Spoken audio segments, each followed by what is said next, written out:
네, 안녕하세요. 켄신입니다. 이번에 새로 나온 드래곤볼 파이터즈에 나오는 한 장면을 재밌게 보셨는지 모르겠습니다.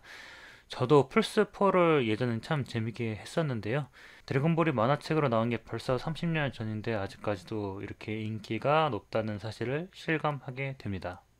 바로 경제학으로 풀어보는 드래곤볼 이야기입니다. 바로 플라자 합의 덕분에 드래곤볼이 만들어질 수 있었다. 뭐 이런 내용인데 어떤 내용인지는 한번 살펴보도록 하겠습니다. 먼저 시작하기 전에 여러분들한테 간단한 퀴즈를 내드리도록 할게요. 여러분들 잘 아시는 울트라맨 그리고 드래곤볼의 차이점은 무엇일까요? 제가 간단히 3초를 드리겠습니다.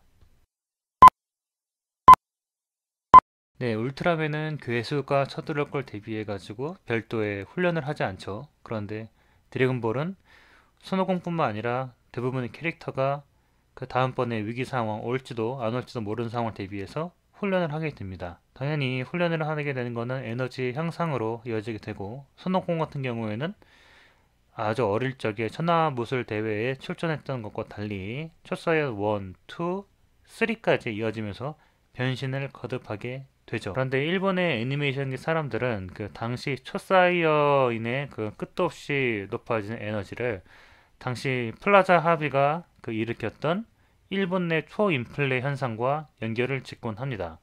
어떻게 보면 주장일 수도 있고 추측일 수도 있는데 한번 살펴볼까요?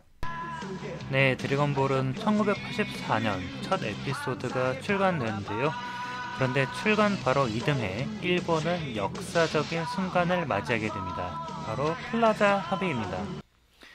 1980년 초 로널드 레이건 미 행정부는 금융 긴축 정책을 펼치고 있었는데요. 금융 긴축이 뭐냐? 간단히 설명드리자면은 유동자금이 미국으로 집중되면 미국 달러의 가치가 올라가고 동시에 수출 감소와 수입 확대가 이뤄집니다. 그럼 자연스럽게 미국 입장에서는 무역 적자가 발생하는 것인데요. 그런데 반대로 미국의 최대 무역국인 일본은 소니 제품과 도요타 자동차를 비롯해서 미국에 대한 수출품을 크게 늘리던 와중이었어요. 결국 미국은 무역 불균형과 재정 적자, 쌍둥이 적자를 동시에 경험하게 됩니다. 사실 이런 적자를 벗어나기 위해서 일본을 타깃하게 되는 건데요. 이미 미국 내에서는 달러 평가 절하를 해야 된다는 필요성이 굉장히 높아지고 있었습니다. 이 미국은 달러화 가치를 내리고 일본 엔화와 독일 마르크화 가치를 높이는 이른바 플라자 합의를 채택하게 됩니다. 당시 달러화 환율이 1달러에 235엔에서 85년 120엔대로 1년 만에 떨어지게 됩니다. 그런데 플라자 합의의 부작용은 만만치 않았습니다. 엔화 가치가 올라가는 엔고 현상이 일어나다 보니 일본 은행은 저금리 정책을 펼치게 되고 부동산 및 주식 투기를 일으키면서 거품 경제를 일으키게 되는 건데요. 여러 자산의 거품을 비롯해서 본격적으로 인플레이션 현상이 벌어지게 됩니다. 그런데 드래곤볼 캐릭터들의 에너지 향상이 마치 당시 일본 사회의 초인플레이션을 떠올리게 하는 장면이 적지 않게 나왔다고 합니다. 우선 손오공과 친형 라데체 전투 장면 다들 기억하시죠? 당시 전투력을 떠올려보면 손오공이 924, 라데츠가 1500이었는데요. 물론 당시 전투력이 1330에 달했던 피콜로의 마관 광살포의 도움을 받고 손오공이 라데츠를 해치우긴 했는데요. 그런데 문제는 뭐냐? 지구에서 베지터를 만날 때 손오공의 에너지는 8000, 그리고 프리더의 부하인 기니와 싸울 때 무려 18만까지 올라갑니다.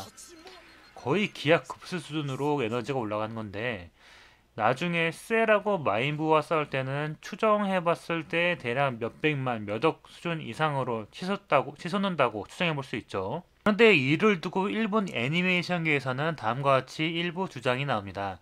왜 전투력 수치는 폭발적으로 증가하는데 겉으로 보기엔 그렇게 전혀 반영되어 있지 않느냐.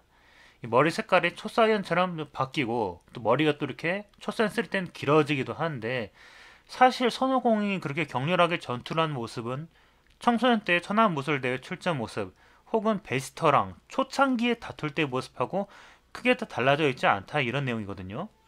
요거를 그림으로 한번 살펴보겠습니다. 가로축은 전투력, 세로축은 겉으로 보이는 강함인데요. 사실 전투력에 비해서 강함이 상승한 건 아닌데 점차 상승할수록 세로축의 기울기가 점차 작은 곡선이 되고 있죠. 거의 숫자가 무한대로 늘어나면은 논리적으로는 무한대로 파워업이 가능하지만 다른 한편으로는 드래곤볼 내 허구 세계를 지탱했던 리얼리티가 붕괴된다. 이런 식으로 일부 드래곤볼 팬들이 제기했던 1차 지적이라고 볼 수 있습니다. 다시 말하면 돈의 가치가 너무 낮아져도 실질적으로 돈의 사용에 대해서 현실 감각이 떨어지죠. 이걸 역으로 말하면은 드래곤볼에서는 전투력이 너무 높아도 초사이어인에 대한 진짜 전투력에 대한 리얼리티가 팍팍 떨어진다는 것이죠. 이게 실제 인플레이션하고 좀 닮아있는 대목이라 볼 수 있다는 지적인데요. 실질 가치는 그대로인데 명목 가치는 자꾸 상승하는 걸로 우리가 추측해 볼 수 있죠. 일본 애니메이션에서는 프리저 편 이후로 확실히 에너지 인플레이션 현상이 일어나고 있다 이런 식의 주장이 나오고 있는데 이미 행성 하나를 파괴할 수 있었던 에너지는 프리저 편이나 마인부 편이나 셀 편이나 똑같이 가능했던 거죠. 변한 거는 외모의 화려함 정도 이거밖에 없었다는 겁니다. 그런데 이처럼 파워의 초인플레이션이 발생하는 와중에서도 디노미네이션은 한번 발생한 적이 있었는데요. 손오공이 마도사 바비디의 그 부하인 야콘과 싸울 때였습니다. 그때 야콘의 에너지는 800 그리고 손오공은 3000킬이가 나왔죠. 너무 숫자 단위가 그 이전까지 너무 높아지니까 에너지 단위를 작가가 고의적으로 낮춘 게 아니냐 뭐 이런 지적이 2차로 나왔습니다. 그런데 항상 한 가지 웃긴 점은요. 실제로 당시 일본 사회에서 100엔을 1엔이라고 부르자 이런 제안을 했다고 하는데요. 사실 초인플레이션이 발생했다고 해도 화폐 단위를 함부로 바꿨다간 사회 혼란이 발생할 수 있습니다. 실제로는요. 2009년 북한에서 디노미네이션을 시행했었는데 당시 100분의 1로 화폐 단위를 줄인 바람에 상당히 큰 물가 폭등이 발생했죠. 3차 지적인데요. 반대로 일본 부동산 버블이 꺼지는 장면이 그대로 만화 드래곤볼 장면에 반영된 걸로 추정되는 게 나옵니다. 1991년 중반 그 에피소드를 살펴보면 손오공이 인조인간 18호, 19호 등을 만나기에 앞서서 심장병에 걸리게 되는데요. 뭔가 이야기가 상당히 정체되고 더 이상의 훈련된 에너지 상승이 일어나지 않게 된대요. 당분간은. 반면에 에너지 상승을 일으킨 건 베지털이 비롯해서 일부에 불과합니다. 사실 이후로 일본에서는 사회적으로 충격적인 사건이 여럿 발생합니다. 대표적으로 지하철 살인 사건을 들 수 있는데요. 이때를 기점으로 그 드래곤볼의 연재가 사실상 중단됩니다. 이때가 1995년이죠. 누군가는 논리 비약이 아니냐 생각이 들 수도 있고 누군가는 억지로 껴맞추기가 아니냐 뭐 그런 말씀하실 수 있는데요. 다만 일본 부동산 버블이 벌어지기 직전에 게임과 애니메이션을 그때 드래곤볼을 비롯해서 살펴보면요.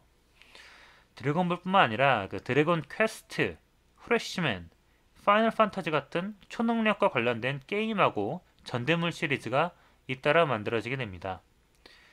사실 이런 작품들이 만들어진 걸 토대로 보면은 인플레이션과 초능력에 연관된 애니메이션류과의 좀 시대적인 그런 동조 현상 어느 정도 있었다. 이건 맥락적으로는 좀 추측해 볼 수 있는데요. 특히나 저는 개인적으로 그 특정 시대의 시대상이 그 시대의 작품, 문화 작품에 반영되어 있다고 믿는 사람입니다. 어쨌든 간에 한번 재미로 이번 영상을 봐주셨으면 하는 바람입니다.